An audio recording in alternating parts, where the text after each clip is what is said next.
Hey Phantomaniacs, welcome to the newest unboxing here on the Needless Things YouTube channel. Today we are opening up the villainous Slithe from Super 7's ThunderCats Ultimates line. As you can see, this is a massive figure. This is, I believe, the largest Ultimates box I have seen so far. Wave 2's Mumra has been delayed with the rest of Wave 2, so we'll see how big that one ends up being. But this is a big, thick box because Slithe is a big, thick boy. So let's get him on out of here. It's very interesting to see, you don't realize it, but the Ultimates boxes have been many different shapes and sizes. If you compare the ThunderCats to the Ninja Turtles to King Diamond, which, by the way, that review is coming soon, or perhaps already happened, depending on how these end up being scheduled. They're all different shapes and sizes, but to a degree that you don't immediately notice. But this Slithe is huge, big, thick box. I can't wait to get this guy out and check him out. Nice embossed foil Mumra logo because he's evil. ThunderCats, cutout notch, Slithe. Let's just get to it. You've seen it all before. Hopefully you have been tuning in to Needless Things. If you're new here, go back and check out the older videos. And if you're not, you know how we do this. Beautiful packaging. Look at the size of this guy. Huge, very, very hefty. He's got some weight to him. Back of the box, we get some individual art and a nice bio. Slithe is the leader of the reptilian mutants from the planet Plundar. Once a field cook in the army of General Rataro, Slithe cheated his way into power and followed the last of the Thunderians to Third Earth in the hope of capturing the Eye of Thundera for himself. Trapped and forced to serve the powerful Mumra, he continues to plague the ThunderCats from his base in Castle Plundar. Fantastic. Love it. Let's bust out our trusty 1964 box cutter, slice right through that adhesive circle, and remove the largest, thickest Ultimate thus far. Even bigger than Andre, or even bulkier than Andre, I should say. We've got the old double tray that we're used to now. So I'm going to slice right through those two pieces of tape. Pull out the bottom tray, and we've got one twist tie holding this guy in place.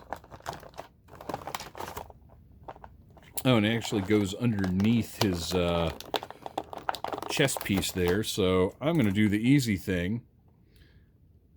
Bust out my trusty Dollar Tree fingernail clippers, do a little snip snip. And let's just pull it out that way. All right, these, the heads of the new, oh, that's interesting. So he has, oh, wow. Okay, we're going to look at the construction of this guy in just a minute. Let's get these pieces out. Some of the heads of the Ultimates lately have been really difficult to get out of the tray. Fortunately, Slithe was not a huge problem. Oh my gosh, he is thick. T-H-I-C-C. He comes with a mace, a halberd, an axe, lots of great weapons, and two alternate hands. We don't have an overload of hands in this one, because really what more do you need than sea grips and creepy graspy hands, which is what we've got here. They look great. Look at the paint underneath on the palm. You know, camera, I'm trying to show the people. There we go. Other side. Really, really nice looking hands on this guy. All right, so let's take a look at Slithe himself. So his, oh wow, way more range than I expected on that head. Really nice, wow. So as you can see here, and I'll pop this off in a minute and see if I can switch the heads out. Really large opening that allows that ball to move around a lot. And look at the paint and the detail. Really almost Bakshi looking character, Ralph Bakshi looking. Glossy eyes, the glossy jewel on the front of his face piece here. Just looks great. He's got his bandolier and his belt. This is all one soft plastic piece. All of the sculpted detail of his reptilian skin and the spots and everything with the paint and then the spines going down his back. This guy is beautiful. What a fantastic job they've done here. Shoulder joints, you've got the pivot and the rotation. And again, if you haven't watched my videos before, you know I have different opinions about how well different lines need to be articulated. For me, this ThunderCats Ultimates line needs to... The priority is keep the profile looking nice and give it as much articulation as you can from there. And I think Super 7 has done a fantastic job with that. I'm sure we've got a... Well, I say I'm sure. Yeah, there's a waist joint with a little bit of swivel there.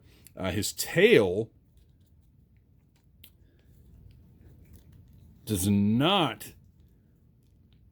All it does is swivel. You don't have a lot of options with the tail and the posing there.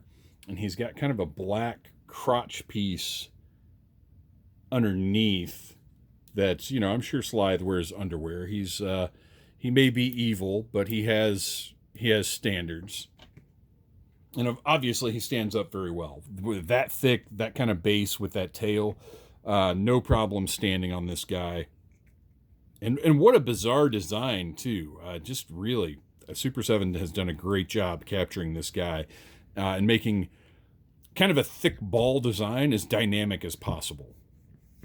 So we've got the alternate head, which is a little more emotive, a little more perturbed, maybe. You've got the tongue in there with the sculpted detail on the tongue. One eye bugged out, one eye a little closed. This is probably going to be the display head. Let's see, just for fun, let's see how easy it is to switch these out.